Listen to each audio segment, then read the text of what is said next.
Some neighborhoods hide ghosts, not the kind that rattle chains or whisper through walls, but the kind that smile at you from across a white picket fence while quietly plotting your destruction.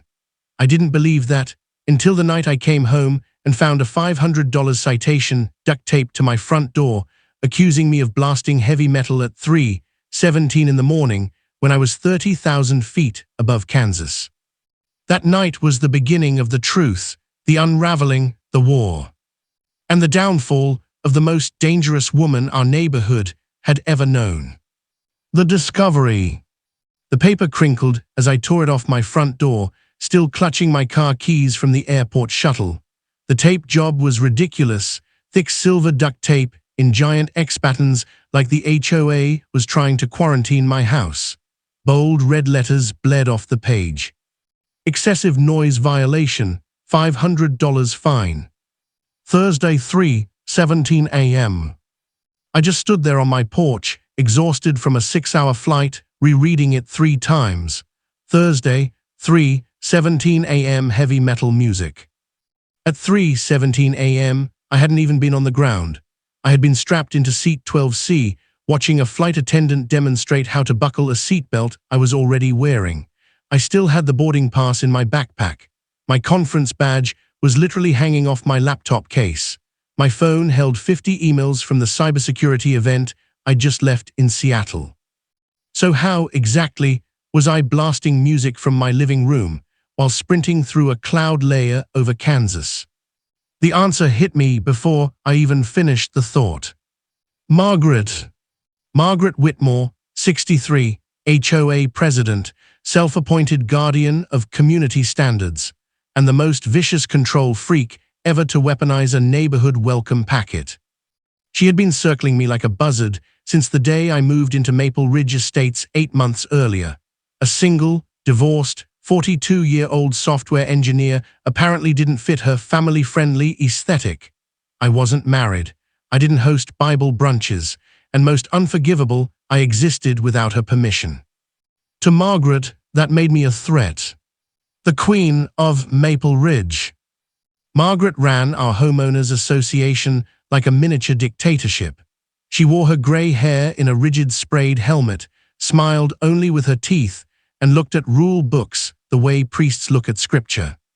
She had measured fence heights with a laser level, tried to find children for chalk drawings on their own driveway, counted flowers in yards to ensure they were in odd numbers, because she once forced that rule through in a midnight vote, and renamed her garage the HOA headquarters, complete with filing cabinets, color-coded infraction charts, and a gavel she used like a scepter. She even had business cards that said, MARGIT-WHITMOI, President and Chief Compliance Officer, as if Maple Ridge were a Fortune 500 company and she was its supreme commander. She especially hated what she called unattached males. According to her, we lowered the tone, attracted unsavory elements, and probably ran gambling rings in our basements. For the record, my basement contained a treadmill, 2 Rubbermaid tubs of old tax returns, and a box of IKEA parts I still couldn't identify.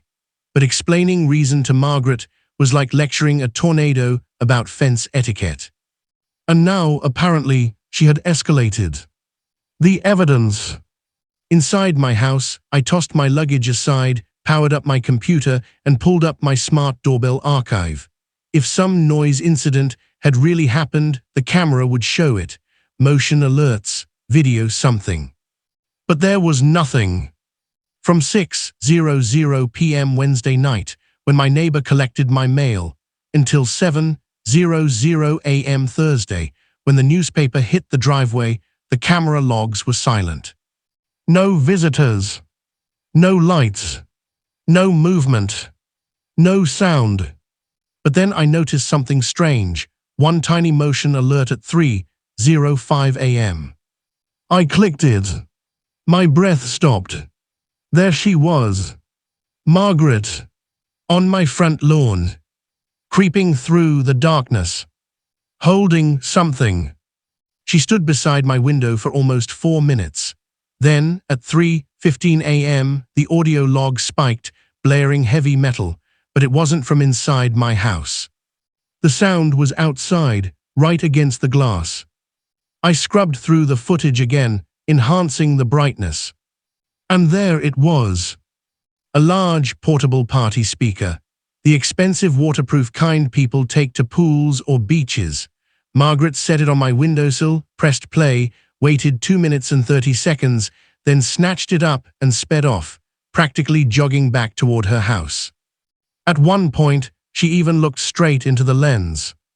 She had no idea the camera had night vision.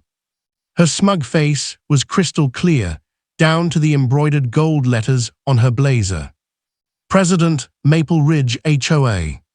She didn't just frame me. She did it while wearing her uniform. At that moment, something inside me settled. Not anger, not outrage. Resolve. This wasn't going to be another story of Margaret bullying someone into submission. This time, she had picked the wrong target. And I was done playing defense. The first counterstrike. By 9:00 a.m., I was sitting in front of Officer James Bradley at the local police station, handing him a flash drive. He watched the footage, listened to the audio, and let out a slow whistle. "You're telling me," he said, "she fined you for noise she made at your house when you weren't in the state?" "Yes," I said, "and she's been harassing half the neighborhood. I'm just the latest toy." He shut the laptop. "I'll go with you." 10 minutes later, we were ringing Margaret's doorbell. She opened the door in her full blazer, her costume of power. When she saw the officer beside me, her smile twitched, almost cracking. "Margaret," I said calmly, "we'd like to discuss the citation." She launched into her script immediately about maintaining standards, preserving values, protecting the sanctity of Maple Ridge, her voice dripping with condescension. Officer Bradley asked for documentation of the multiple resident complaints she claimed to have received. Of course, she had none. When I played the footage for her, Margaret went pale, first pink, then white, then an oddly grey shade that matched her hair helmet.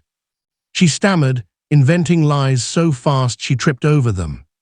She was investigating. The speaker was stolen.